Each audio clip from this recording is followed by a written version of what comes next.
تورکیا هێزی زیاتری سەربازی دەنێرێتە ناو سووریاوە. دەستە و تاقمەکانی فریاگوزاری بەردەوامن لە ئەرکەکانیان لە ناوچەکانی بوومە لەرزە لێدراوەکانی ئیتالیا. کاندیدەکانی پۆستی سەرۆکایەتی ئەمریکا لە هەوڵی بەدەستهێنانی دەنگی کەمینەکاندان.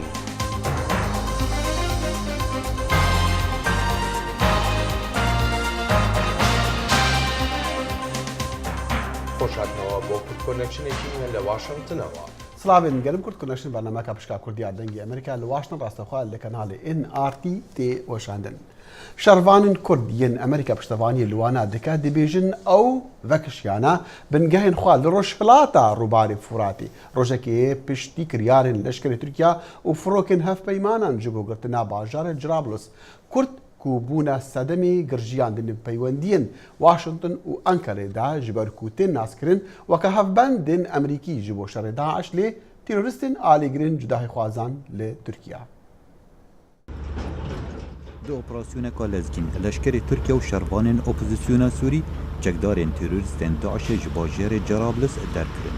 Tirkiye duhî hejmara hêzên xwe li Bakurê Sûriya zêde kir û derfeta heftiyekê da şervanên Kurd Rojavaya Cemê Firat bicih dihêlin. Lê şer û hevçûn di navbera hêzên Kurdan ewên Amerîka piştevaniya wan dikir û çekdarên opozisyonê ewên Tirkiye piştevaniya wan dikir û derfeta rêbirêbûneka xurtir di navbera her du hevalbendên Amerîka dijî Daişê heye û li dawiyê şerê dijî Daişê ku armanca sereke ya Amerîkaya wê lawaz bit.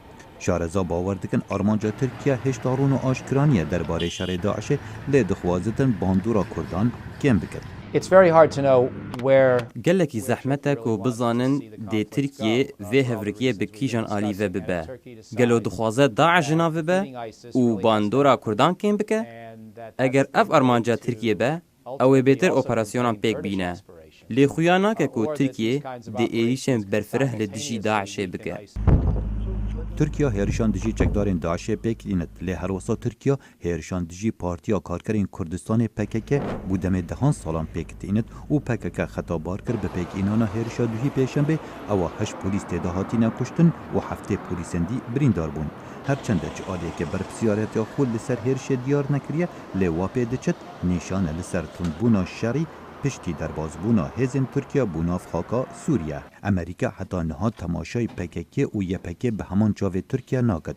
Hêzên Kurdan pêşveçûnên mezin dijî çekdarên Daişê dikin û ev pêşveçûne tirs li Tirkiye peyda kiriye. Li dema Amerîka dixwazit hemû hevalbendên xwe li yek berûka şerî kom bikit dijî çekdarên Daişê. Me peywendiyê nêzik digel hevalbendên xwe yên şerê dijî Daeş hene. Ciwana Tirkiye û dostên me yên dî jî. Ev operasyona li dijî Daeşa. Rojeke xirab bû ji Daeş re li Cerablis. Sengiyama û hevalbendên me yên dî dijî Daeş wê berdewam be. Derbazbûna leşkerê Tirkiye bû nav xaka Sûriye hevdem bû digel seredana cêgirê Serokê Amerîka Joe Biden bû Tirkiye. Ew ê bi zaravekî tund daxwaz ji hêzên Kurda kirî Rojavaya Cemê Firat bicih bihêlin. Derbazbûna Tirkiye tevlîbûna wê di şerê dijî Daişê xurtir kir. Lê şareza bawer dikin xurtbûna şerê Tirkiye dijî Daişê wê lawaz bit li demê Kurd ji Rojavaya Cemê Firat vekêşin. Xalid Fettah, dengê Amerîka.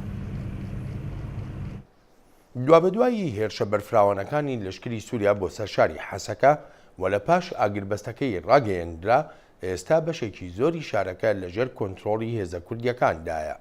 پەیامنەری دەنگی ئەمریکا لە راپۆرتەکەیدا باسمان لە ژیان و گوزەرانی ناوشاری حەسەکە بۆ دەکا لە پاش ئەو شەڕانەی ڕوویاندا. لە حەسەکەی پشتی شارەکە گران di navbera Kurdan û rejimê de nexşeya kontrolê li bajêr hate guhertin. Bi ser dirêjihiya hefteyeke şerreke giran di navbera Kurdan û rejimê de li bajêr derketibû holê. Careyekê bû got rejim balafiran li dijî Kurdan bikaranî. Ev çeteyê rejimê melvir wan hesar kiriye. Wan soz didin hemî xelkê sivîl û mamê tola wan rakin. Piştî destwerdaneke ji Rûsyayê agirbest hat ragihandin û li gorî wê agirbestê heştê ji sedî ji bajêr kete bin kontrola şervanên Kurda û tenê çarkoşeya ewlekarî û girê kewke di destê rejimê deman. Bi rastî jî yani em dikarin bê serê sedî heştê zêdeyî heştê jî di destê şervanê me denê. Tiştekî bi hindik di destê wan mayî. Deverên got di encama şer de kedin destê Kurdan de ئەو تایبەت لە باشووری حەسەکی بوون مینا غۆیران نەشوا لەیلیە و زندانە مەزن یا باژێر و هەروەها هەن دەڤێرێندن لە ئالیەکی دنجی گۆشەرێ لە حەسەکێ ڕاستیên دنجی بخۆرە دیارکردن لە گۆری هین شۆپینەران گۆ پەیوەندیە دنابەرە کوالیسیۆنی و کوردان ده ئەزمونە حەسەکی تەکەس کرد گۆ ئەف هەفکاری نەدەمکیە لە ئالیەکی دن ڕێژێمێ هەردەمێ گەفا شەڕێکی کوردی عەرەبی ددا پێش لێ دە ئەزمونە حەسەکێدە ئەف گەفên ڕێژێمێ ڤالا هاتن دەرخستن پێکهاتەیەن گوتهندورê bajار de çi xiristiyan çi êlên Ereba çi Kurd bûn van pêkhateya bi temamî agirbez dixwest û aşîtî ji bo bajar dixwest ne şemitî neketin wî warê got rejîmê dixwest ev pêkhatî pevkevin ya hevxinin ya piraniya Ereba herin alî rejîmê bikin ya şerrekî nav Ereb û Kurda çê bibe ev jî diyar bû pêkhateyên hundirê bajarê Hesekê jiyanek hevbeş dixwazin. Piştî ragihandina agirbestê sivîl vedgerin malê xwe û Hesekê bajarê yekê ye gul Sûriyayê gorêjêm piştî şerreke giran bi helkeftinekê jê derdikeve. Hêviya xelkê ew e got aramî nedemkî be li vî bajarî. Zana Umer dengê Amerîka Hesekê. Ev pêşhatên li Sûriya dibin bi taybet jî mayîtîkirina rastexweya leşkerê Tirkiya û girtina Cirablesê hevdemê seredana cîgirê Serokê Amerîkî Joe Biden bûn ji bo Tirkiya. Wî got Washington naxwaze Kurd derbasî Rojavayê Çemê Firatê bin. Helbet sedemê wê diyar e. Ankara wêna weka gefaya Kurdan dibîne.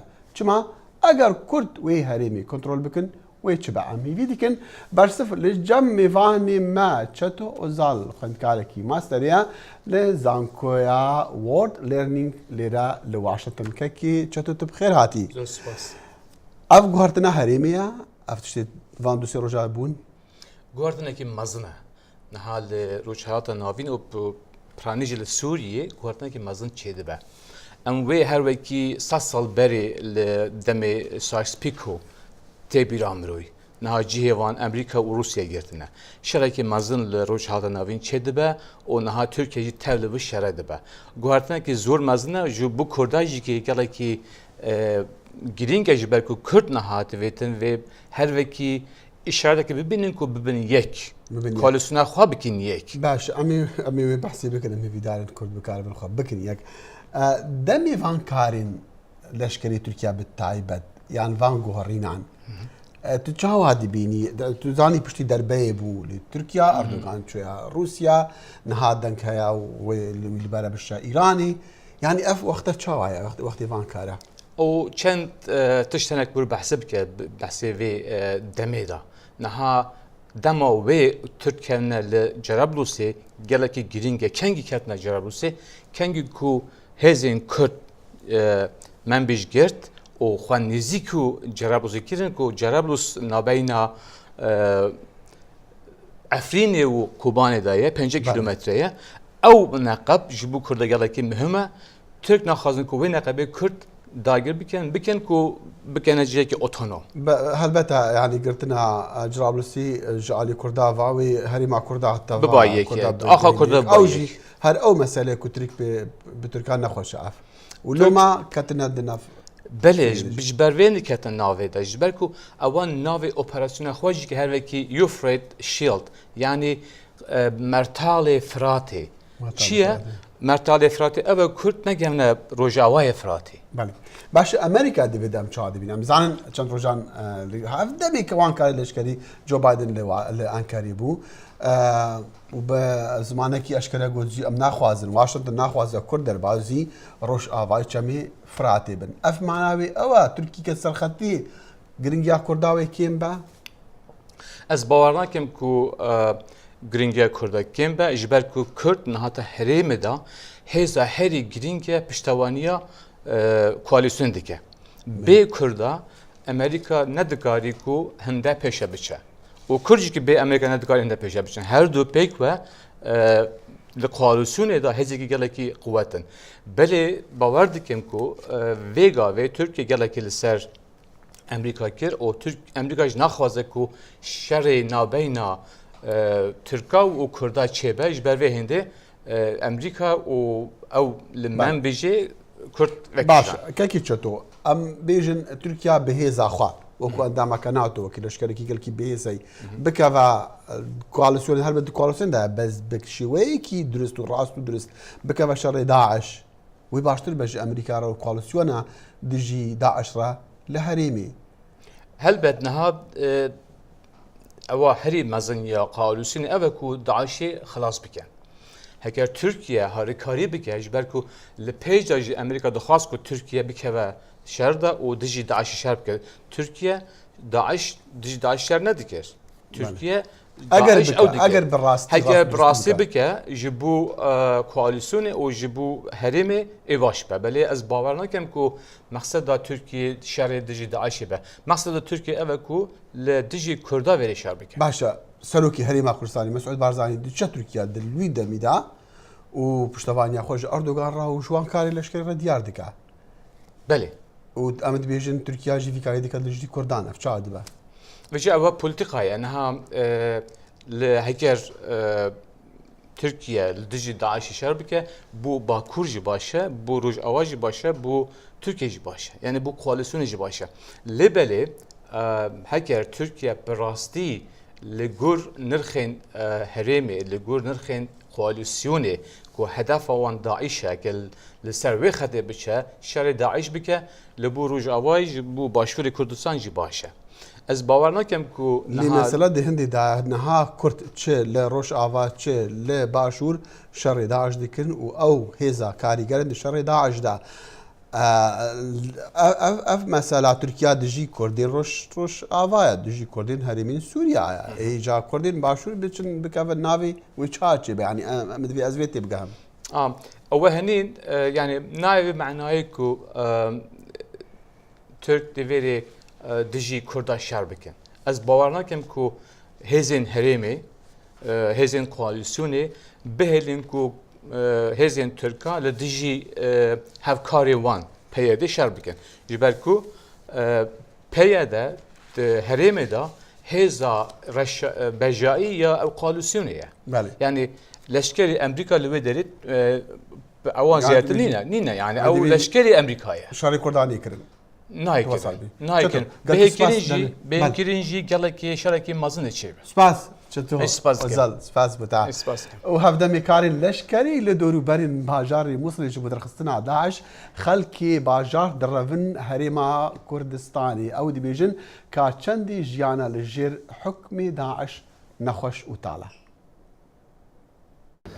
لە میحوەرێ خازر و لە گوندێ قەرقەشە ڕۆژانە بدەهان خەلکێ باژارێ مووسڵێ دەهێن و خۆڕادەستی هێزێن پێشمەرگەی دکەن به گۆڕەی لێدوانên wan کۆ لە باژارê Mosulê jiyan gelek qurs bûye êdî xelek nikarítin berdewamiyê bidete jiyana xwe ya rojane her wesa astê aborî bi hemî layekî ve gelek lawaz bûye ji ber vê yekê xelek neçar bîtin dehan kîlometran bi rêkên qeçex dihên û heta digehne çeperên hêzên pêşmergeyî هندك عالمت كانت قفصة كانت بنعافي أطاف بمريتين قدين هذا تبچاوز خوديتن ما تشافي خوديتي وما تشافي خوديتي وكي عالمت شتوت كوجو شتوت دافيوان خيتي كانت طاغبن ما حميت اشتديتي باشا جيارة اقتصادي الموصل تشوادي والله تبيا ردينا خود ريش كي تبيا كابويا تا ياخذ بيتن تبيا كابويا تا حسر نبيت تبيا حميتش بيتن وتبيا ناقف في ابد شو ليشنيه بس مالي بالبي شو تشنيا شو خريوانا قريم خر بخذ بني عالمي بخذ فروش بنا سوريا ما سوريا بخذ فروش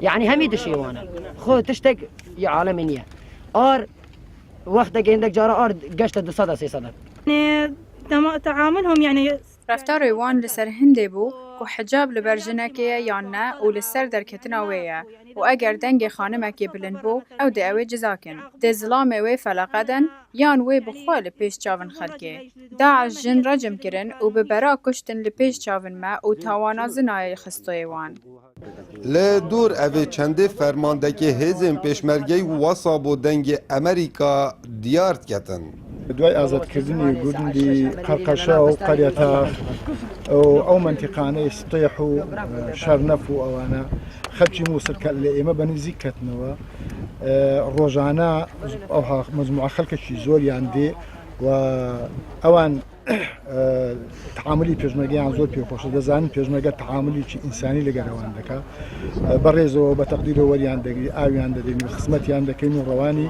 ناوم جەماعەکانیان دەکەین هەژیە بێژین ku ew xelkê bajarê Mosulê xweradestî hêzên pêşmergeyî dikin بۆ ماوەی چەندین ڕۆژان بن vê kolînane heta piştrast bîtin ku çi tawan yan harîkarî bû çekdarên Daeş nekiriye dîvda dihêne rewanekirin bû kempên awara. Kawa Umer dengê Emerîka deşta Mosul mîhwerê xazir.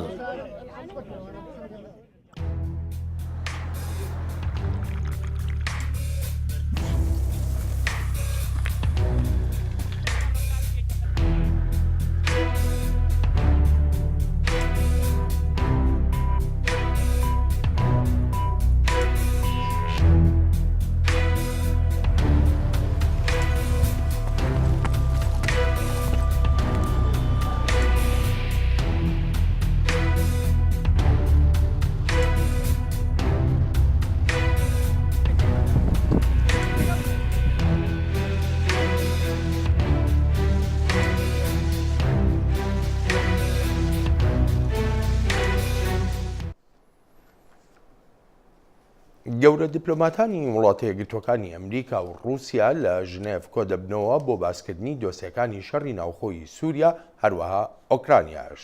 ئەم کۆبوونەوەی جانکەری و سەرگێ لاڤرۆڤ وەک بەشێکە لە هەوڵی ئەمریکا تا رووسیا بکاتە هاوبەش لە دۆسیەی سووریادا لە دەمێکدا شەڕەکان لە سووریادا هەروە دێ و قورستر دەبن لەگەڵ ئەو دەستێوەردانە لەشکریانەی تورکیا لە ناو سووریادا دەستی پێکردووە. وهش بڕیارە وەزیری دەرەوەی ئەمریکا لەگەڵ نوێنەری تایبەتی UN بۆ سووریا کۆ ببێتەوە. و لەشکری عێراقی بچەکی گران veket bajarokê geyareyê başûra Mosulê û milîtanên Daeş jî derxistina ev pêşhat jî hevdemê derxistina milîtanên Daeş ji çend gundan li rojhilata Mosulê ji aliyê hêzên pêşmergeyan ve. Leşkerê Iraqî ket bajar û kontrola devera dewlemenda neftê lê geyara kir. Van rojan sengî li ser Daişê ji çend aliyan ve taybet jî karê leşkerî di ciwan tên kirin di nav Iraqê da û li Sûriye.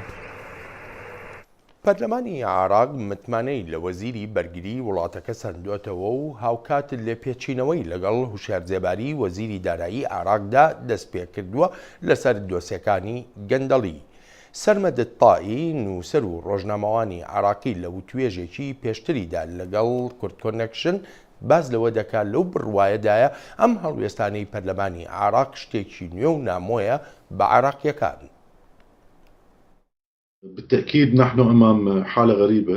بەدڵنیاییەوە ئێمە لە بەردەمبارێکی نامۆداین کە بۆ یەکەم جارە لە پەرلەمانی عێراقدا و لە ماوەی زیاتر لە 10 ساڵی ڕابردوودا ڕووبدات. متمانە لە وەزیری بەرگری دەسەندرێتەوە لە کاتێکدا لە لووتکەی سەرکەوتنیەکانیدایە لە کاتێکدا لە لووتکەی سەرکەوتنەکانیدایە بەسەر داعشدا. هەر نیو کاتژمێر پاش لە سندنەوەی متمانە لە خالد العوبەیدی لێ پێچینەوە لە هوشیار زێباری وەزیری دارایی دەستی پێکرد لە کاتێکدا زێباری هەر تەنها وەزیر نییە بەڵکو بە جەمسەرێکی پرۆسەی سیاسی دادەنرێت و نهێنیەکی زۆری سیاسی وڵاتەکەشی لەلایە هەر لە سەروەختی پێش 2003 تا ئێستا. ئەمە بنەمایەکی نوێی کاری پەرلەمانە و لە کاتێکیشدایە ماڵی شیع و ماڵی سونە و تەنانەت ناو ماڵی کوردیش پڕن لە ناکۆکی بەڵام ئەوەی لە پەرلەماندا ڕوویدا کردەیەکی بێپێشینەیە و لەوانە شەبمان باتە ناو ململانەی نوێوە. یەکی لە پرسیارەکان ئەوەیە بەڕاستی خالد عوبەیدی لە دانیشتەکانی کە پرسیار وەڵامی لێ دەکرا لە پەرلەماندا کۆمەڵە دۆسەی گەندەڵی تری ئاشکرا کرد. بەڵام خالد عوبەیدی لە وەزارەت وەلاوە دەنرێ متمانەی لێ دەسەندرێتەوە ئەی کاربەدەستەکانی تر. یەکلا دەبێتەوە ئەم دۆسیانە بە نیو کاتژمێر لە دادگادا لەگەڵ سەرۆکی پەرلەماندا یەکلاکرایەوە بێگومان لەگەڵ ئەوانی تریشدا کە ناویان هاتووە یەکلا دەکرێتەوە. دەزانی بۆ چونکە بابەتەکە هەر تەنها گەندەڵی و بەرەنگاربوونەوەی گەندەڵی نییە و بەس. ئێستا عێراقیەکان و دەستە بژێری عێراقیش دەزانن کە گەندەڵی بۆتە بەشێک لە هاوسەنگی سیاسی و تایفی. گەندەڵی هەر لە دزی و لە بەتاڵانبردن سنووردار نییە بەشێک لە کێشە تایفیەکانی عێراقدا بەشکردنی دەستکەوتەکانە بەم شێوەیە. دابشکردنی دەسەڵات وەردەگێڕدرێت بۆ دابشکردنی داهات هەر بۆیە گواستنەوە بۆ قۆناغی بنبڕکردنی گەندەڵی لە عێراقدا ئاسان نییە و زۆریش قورسە کە دەشێت گێرمە و کێشەی زیاتر بە دوای خۆیدا بێنێت. ئەمێ پرسیارێت لەسەر ماڵی سونە بکەم. ماڵی سونە لە عێراقدا ماڵێکی شپرزەیە، ماڵێکی پەرتەوازەیە، دابەشبوونێکی زۆر هەیە. ئەمەی کە بەرامبەر بە عوبێدی کرا لە پەرلەماندا، ئایا زیاتر ماڵی سونە لە عێراقا دابەش ناکە؟ هذا موضوع خطير للغاية. ئەمە بابەتێکی ئێژگار ترسناکە، چونکە کۆمەڵگای نێونەتەوەیی کە ئێستا کۆمەکی عێراق دەکات بۆ لە ناوبردنی داعش چاوەڕوانی ئەوەیە هاوپەیمانەتیەکی سوننەکان لە ناو پەرلەمان و لە دەرەوەی پەرلەمانیش ببینێت. ئەگەر ماڵی سونە لە عێراقدا بەم شێوەیە دابەشکراو بمێنێتەوە، ئەوە کاریگەری نەرێنی دەبێت بەسەر شەڕی دژی داعشەوە، چونکە شەڕی داعش بە دەرکردنی تێرۆریستان لە ئەنباریان لە شوێنەکانی تر کۆتایی نایەت، بەڵکو بە نەخشەڕێژی بۆ ئایندەی سیاسی و ئاسایش و ئابووری بۆ ئەنبار و ناوچەکانی تر سەرکەوتنە گەورەکە بەدەست دەهێنرێت. بێگومان وەک ئاماژەت پێکرد، دەرکردنی عوبەیدی بەم شێوەیە دابەشبوونی ماڵی سونە زیاتر دەکات، بە تایبەتیش لە کاتێکدا لە لووتکەی سەرکەوتندایە دژی داعش. ئەمەش ئاماژەیە کە بە قوڵی ئەو برینەی لە جەستەی کۆمەڵگەی سونەدا لە عێراقدا ئێستا دەگوترێت کێشەکان قوڵتر بوونەتەوە، کاتێکیش عوبەیدی جبوری گوناهبار کرد کێشەکەوتە نێوان حیزبی ئیسلامی و بنەماڵین و جەیفی کە ئەمانە لە عێراقدا بە ژیرەکانی سونەدا دەنرێن. ئەمریکا، تورکیا و تەنانەت ئێرانیش گەربیانەوێت دیالۆگ بکەن لەگەڵ سونەکاندا لەگەڵ ئەم دوولایەنەدا دەیکەن. لە مێژووی ناکۆکی سونە و سونەدا ئەم ناکۆکیانی ئێستا بێپێشینەیە. وەک زانیومانە چەند جارێک باڵێۆزخانەی ئەمریکا و تەنانەت هەندێک لە شیعەکانیش نەیان دەویست عوبەیدی لا ببرێت، بەڵام نەیانتوانی هیچ بکەن و ئەمە شتێکی جێی سەرسوڕمانە. بەڕێز سەرمەد، دواپرسیارم لە ماوەی ڕابردوودا دوو شاندی عەرەبی سونە لە تورکیا بوون، شاندێکیان بە سەرۆکایەتی سەلیم جبوری سەرۆکی پەرلەمانی عێراق، ئەوی تریش بە سەرۆکایەتی ئوسامە نوجەیفی جێگری سەرۆکی عێراقی. پرسیارەکەم لەوەدایە وڵاتان چ جۆرە پێشوازیەکەکەن لە کاتێکدا کە سونە بە ڕای جیاوازەوە دەچێتە بەردەمیان و ڕایەکی یەکگرتویان نییە لە عێراقدا؟ والله أستاذ بەڕاستی وەها هەست دەکەم ئەنکەرش تیادا ماوە چۆن سەر و سەودا لەگەڵ ئەم دۆسیەدا بکات. ئەنکەرە دەیەوێت لە حیزبی ئیسلامی عێراق نزیک بێت، لەو ڕوانگەیی کە پارتی دادوو گەشەپێدانی تورکیا و حیزبی ئیسلامی عێراقیش وەکو دوولایەنی ئیخوان المسلیمینەکانن. هەروەها دەشخوازێت لە بنەماڵین و جێفیەکانیش نزیک بێت کە لە ڕووی ئایدۆلۆژیەوە لێک نزیکن. لەمەدا هەر ئەنکەرە نییە بەتەنیا، وڵاتانی کەنداویش بە هەمان شێوە دەخوازێت کۆمەکی سوننەکانی عێراق بکات، بەڵام قورسە بۆیان بەهۆی ئەم دابەشبوونانەوە، چونکە سروشتی ئەم دابەشبوونانە لەسەر بنچینەیەکی هزری نییە لە ناو ماڵی سونەدا یان جیاوازی لەسەر بنچینەی استراتیژی. نا، ئەم ناکۆکیانە پەیوەندیان هەیە بە پێنەگەیشتنی بەڕێوەبردننی کاروباری سیاسی لە ناو لایەنە سونیەکاندا. کێشەکان لەسەر بەرنامەڕێژی نییە بۆ ئایندە، بەڵکو لەسەر کۆنتراکتەکانی ناو لەشکرە، لەسەر هەندێک پۆستن. ناکۆکیەکان ئەگەرچی بچووکیش بن، بەڵام دەبنە کێشەی گەورە. هەر بۆیە بۆ ئەمریکا و تورکیا و وڵاتانی کەنداویش کۆکردنەوەی ماڵی سونە قورسە و ئەمەش وەهای کردووە هەمومان باجەکەی بدەین لەم شەڕی دژی توندڕەوی لە ناوچە سونیەکاندا. سەرمەد تایی، نووسەر و ڕۆژنامەوان، سوپاسە دەکەم بۆ تێبینی و سەرنجەکانت. و لێرە لە ئەمریکا 2 مەه و نیفمانەژ بۆ ڕۆژە هەڵبژاتنی سەرۆکاتیە ئەمریکا لەوان ڕۆژان ژی نامزەتێن هەردوو پارتیان خۆ دەگەهینن خەلکی ڕەشی ئەمریکا و پەنابەرن وڵاتین ئەمریکا لاتین. دۆناڵد ترامپ یە کۆماری هەوڵ دەدا باوەڕیا ئەمریکیان ڕەش بە هەلێری کلنتن یا دیموکراتان نەیەتن لە دەمێک و هەلوەستێ خوا لە هەمبەر پەنابەرین لە ڕۆژ لەجێ ئەمریکا لاتین سەز دەکات. Di hefteya borî da Trump soz da ku ew ê kar û perwerde ji bo Efrîqiyên Emrîkî pêş bixîne û her wisa taxin wan baştir bike da ku ew karibin têda bijîn. Di kombûneka li wîlayeta New Hampshire, Trump sûc xiste stoyê demokratan ku wan çi kar bo kêmaniyên Emrîkî nekirine. Ev e sala ku gelê Amerîkî bi polîtikaya demokratîk hatine îxanetkirin. Bi milyonan hemwelatiyên Amerîkiyên Efrîqî û yên Hispanîk êdî siyasetvanên ku ev pir û pir caran têk birine qebûl nakin. Piraniya dengdarên kêmanî Trump naxwazin, lê hindek ji wan dixwazin delîvekê bidene. Kandîdê komarî her wisa hewl dide xwe bigehîne dilê kesên Hispanik. Lê ew hêşta digel wê yekê ye ku dîwarekî di navbera sînorê Amerîka û Meksîk ava bike. Trump dibêje Clinton direwa dike û wê terorîzm ava kiriye. Trump her wisa iddia dike ku Clinton gendel e. Access and favors were sold for cash. گەهشتنا وان و قەنجیە وان بە پەرە هاتنە فرۆتن پەرە هەبە مافێتەیە گوتنەژی هەیە پر جاران کەسێک ku dira bexşandina Clinton Foundation yan peredana Bill Clinton reftarên taybet ji wezîra derve Amerîkî Hillary Clinton dîtine. Biryar bû ku Clinton li Wîlayeta Nevada li ser pêşketina karên biçûk axiftina xwe bide. Lê ew ê li ser iddiayên Trump yên li ser kêmaniyan biaxive. Hillary dibêje ku Trump beramberî kesên pêspî li ser Efrîqiyên Emerîkî diaxive û gotinên xirab wekû hejar, bêperwerde û tawanbar bikartîne. Clinton her wisa dibêje ku Trump alîkariya grûpên radîkal yên kerbê dike. Trump nirxê Amerîka kêm kiriye û xistiye demokrasiyê da. Kandîda Demokrat her wisa dibêje ku Trump neyê bariyê ye di demê qrîzên siyasî da. û tîmên hawarçûnî û bicihkirina qurbaniyên erteja Îtalî li bajarê Amatriç berdewam li qurbaniyan digerin sê rojan piştî wê erteja bihêz ajansa niştimaniya alîkariyan xîvetên demî li cihên bi silamet danîne û xwarin û vexwarinê jî ji wan re dabîn dikin. Nêzîkî 5400 karmendên hawarçûnê, serbaz, polîs û karmendên xalçasor li deverên ertejê alîkariya qurbaniyan dikin. Bikîmî jî 205 kes di wê ertejê de mirine û bi hezaran bêcih û warmane. زیادبوونی ڕێژەی نەزۆکی پیاوان لە کۆماری ئیسلامی ئێراندا وەک دەگوترێت بەهۆی ناسازی ژینگە و هەروەهاش ئەو گۆڕانانەی لە شێواز و چۆنایەتی خواردندا دروست بوون گرفتی کۆمەڵایەتی بۆ پیاوان دروست کردووە. بەڵام پرسیار لەوەدایە ئایا ئەم کێشەیە چارەسەری تەندروستی هەیە؟ ئەگەر هەیەتی ئایا وڵاتیانی ئێرانی دەتوانن خەرجی تەواوی بۆ دابین بکەن؟ بە زیادبوونی ڕێژەی نەزۆکی لە ئێران ژمارەیەکی زیاتر لە ژنومێردەکان ناچار دەبن تا بۆ کۆمەڵایەتی و ئاینیەکان بنێنە لاوە و شوێن دەرمانی خۆیان بکەون. لەم کلینیکە لە تاراندا دەیان تاقیکردنەوە و دەرمانی نەزۆکی هەر ڕۆژ ئەنجام دەدرێت. ئێستا بەراورد دەکرێت کە نزیک بە 3 ملیۆن ژنومێرد هەن کە ناتوانن منداڵیان بێت. بەپێی لێکۆڵینەوەیەکی زانستی لە ساڵی 2012 ڕێژەی نەزۆکی لە ئێران 5-8% لە ڕێژەی مامناوەندی جیهانی نەزۆکی سەرترە. چیزی روزانه حدود 100 ڕۆژانە نزیک بە 100 کەس بۆ تاقیکردنەوەی ئێسپێرمۆگرام دێن کاتێک کە ئێمە دەڵێن 100 کەس یانی 100 ژنومێر، بەڵام ئەگەریەوە هەیە کە هەمووی ئەم 100 کەسە پێویستیان بە نەشتەرگەری نەبێت.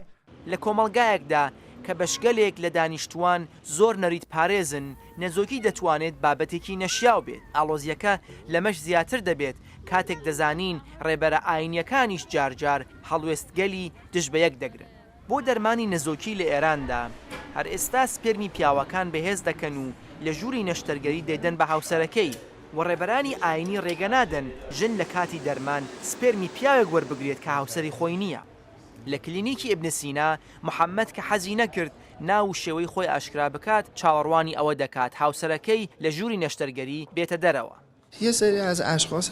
هەندێک کەس هەن کە حەز ناکەن کەس لەوە ئاگادار بێت ئەوان سپێرمی بەخشراویان وەرگرتووە، چونکە لەوە دەترسن دواتر بنەماڵە و خزمەکانیان بڵێن لە ڕووی ئەوەی کە ئەم لە تۆی باوکەکە نییە میراتی پێنادێت.